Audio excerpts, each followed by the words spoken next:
ini yang dimaksud duel laga El Clasico. Ini selalu menghadirkan ya drama-drama yang tidak banyak terjadi gitu ya di pertandingan-pertandingan lain. Hanya ada di pertandingan Persib melawan Persija Jakarta. Nah, di balik kemenangan ini ada insiden yang tidak begitu terpuji yang dilakukan oleh Boboto. Boboto masuk ke tengah lapangan dan mengejar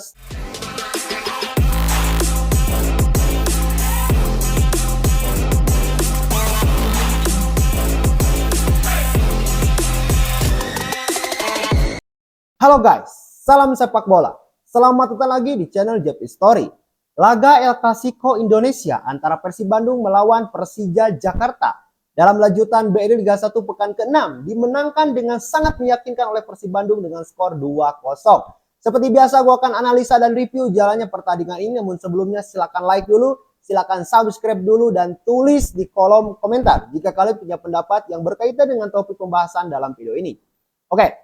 Boyan Hodak ya menurunkan skuad yang memang terbilang skuad inti dari Persib Bandung.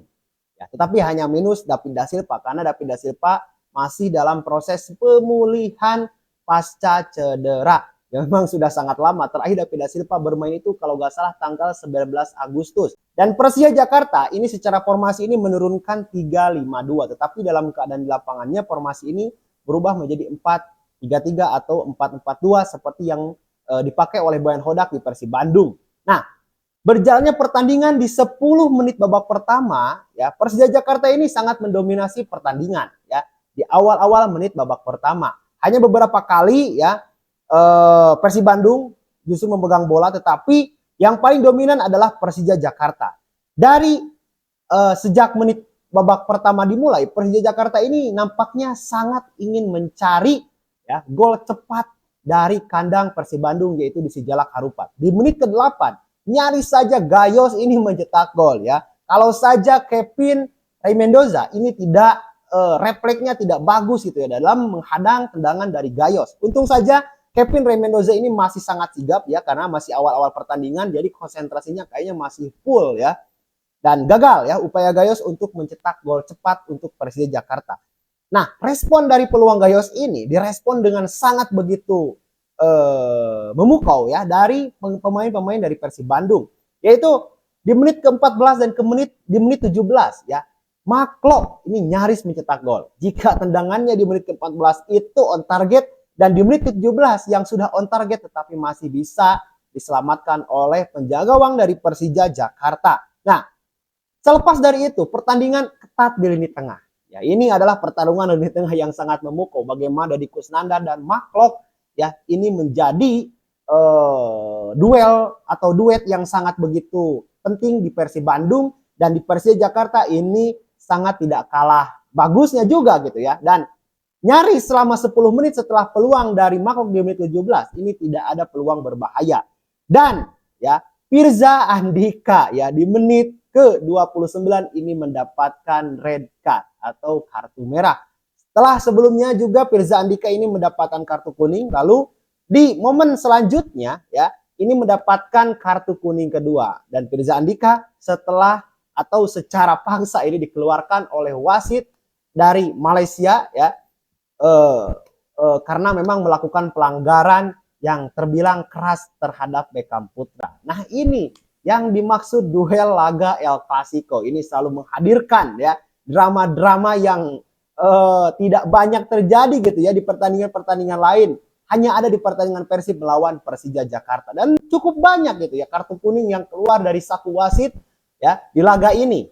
Bahkan kalau nggak salah ada 7 kartu kuning gitu ya, dan 2 kartu merah dari Persija Jakarta yaitu Firza Andika, dan dari Persib Bandung yaitu Maklok. Nah, keluarnya Firza Andika ini direspon cepat oleh pelatih dari Persija Jakarta. Tetapi menurut gua ini responnya terlalu cepat gitu ya. Padahal Rio Matsumura ini masih bermain bagus kalau menurut gua. Ya, tetapi ya mungkin pelatih punya pandangan yang berbeda gitu ya dengan melihat situasi yang ada. Persija main dengan 10 pemain, ini butuh pemain yang bisa melapisi kekosongan karena Firza Andika di kartu merah. Tetapi menurut gua ini terlalu cepat. Nah, imbas dari pergantian yang cepat ini menghasilkan gol pertama untuk Persib Bandung yang dicetak oleh Dimas Derajat. Sebuah gol yang sangat cantik dan prosesnya itu sangat kelihatan gitu ya. bahwa pemain atau Dimas Derajat ini itu adalah pemain timnas nasional Indonesia. Tidak sia-sia rupanya ya. Di timnas nasional Dimas Derajat ini digenjot latihan finishing dan hasilnya kelihatan. Dimas Derajat ini sangat gacor. Bahkan bukan hanya Dimas Derajat, Oki Caraka kemarin mencetak gol cantik. Lalu juga di Persis Solo yaitu siapa tuh gua lupa lagi, juga sama performanya dengan yang memang hasil dari latihan finishing di timnas nasional Indonesia. Dan gol Dimas Derajat ini membuat Persija Jakarta mau tidak mau harus bermain terbuka meskipun dengan 10 pemain. Yaitu yang dimaksud gua. Tadi pelatih ini terlalu cepat ya dalam mengambil keputusan. Nah, selepas gol dari Dimas Derajat ini permainan semakin kencang dan semakin naik intensitasnya. Bagaimana counter to counter terjadi gitu ya. Atau kalau bahasa dulunya itu adalah saling jual beli serangan. Ya, hadir menjelang akhirnya babak pertama. Dan akhir babak pertama skor masih 1-1, Persib Bandung masih unggul melawan Persija Jakarta di babak pertama. Nah, di babak kedua, Boyan Hodak nampaknya menginstruksikan kepada seluruh pemain Persib untuk lebih meningkatkan intensitas permainan. Nah, terbukti ya di awal-awal babak pertama gitu ya, Marklock ini nyaris mencetak gol ya. Jika memang ya tendangannya tidak bisa di-save oleh penjaga gawang dari Persija Jakarta. Lalu juga bukan hanya Marklock, Ciro Alves ini tendangannya mengenai tiang gawang. Ya, kalau saya Ciro di peluangnya ini mengarahkan bola ke tiang jauh, mungkin hasilnya berbeda. Ya, tetapi Ciro malah mengarahkannya ke tiang dekat. Alhasil tendangannya ini malah mengenai tiang gawang. Nah, selepas dari kedua peluang atau 10 menit di babak kedua ini yang mana Persib Bandung lebih mendominasi jalannya pertandingan, terjadilah red card untuk Marklock. Dan bahkan ya rasanya tidak perlu gitu ya untuk melakukan pelanggaran seperti itu.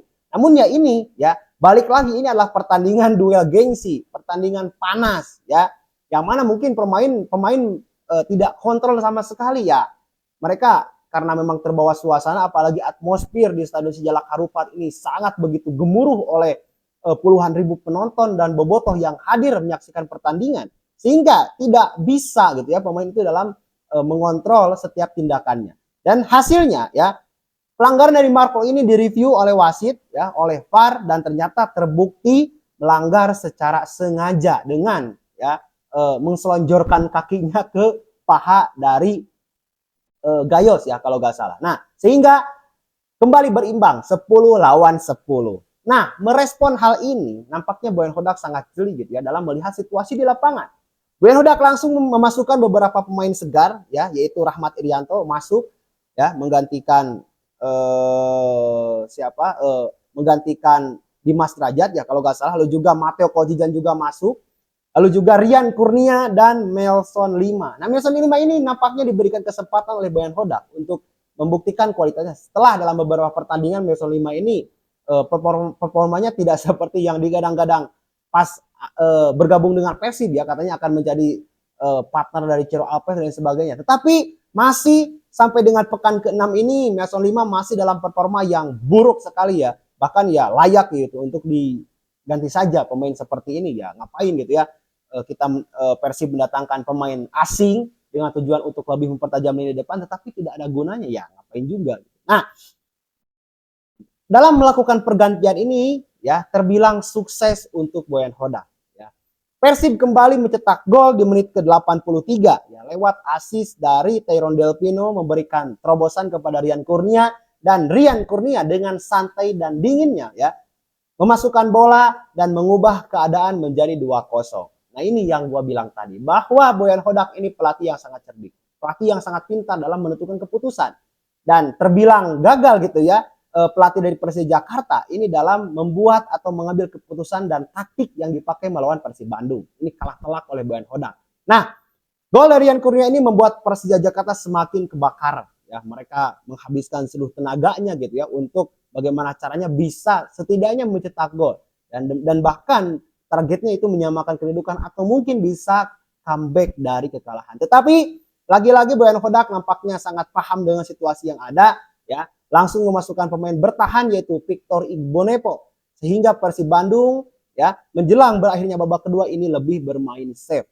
Dan Persija Jakarta nampaknya sangat kebingungan gitu ya dalam membongkar pertahanan dari Persib Bandung, apalagi setelah kemasukan gol yang kedua. Mereka hanya mengandalkan umpan-umpan silang, umpan-umpan lambung, direct ball ya, dan ya tidak akurat sama sekali gitu ya. Kevin Mendoza itu lebih paham dan lebih ahli gitu ya dalam membaca serangan-serangan atau bola-bola lambung, dan reading the game dari Kevin Mendoza ini sangat baik ya. Dan Persija pun taktik mereka dalam melakukan umpan-umpan silang dan umpan lambung itu mudah kebaca. Nah, ini butuh dipertajam lagi gitu ya oleh pelatih dari Persija Jakarta agar ya setidaknya jangan langsung mengarah ke kotak penalti gitu ya, minimal di luar kotak penalti, sehingga ya kiper itu tidak mudah menjangkaunya dan memberikan kesempatan untuk pemain-pemain jangkung dari Persija Jakarta ini dalam menjangkau bola.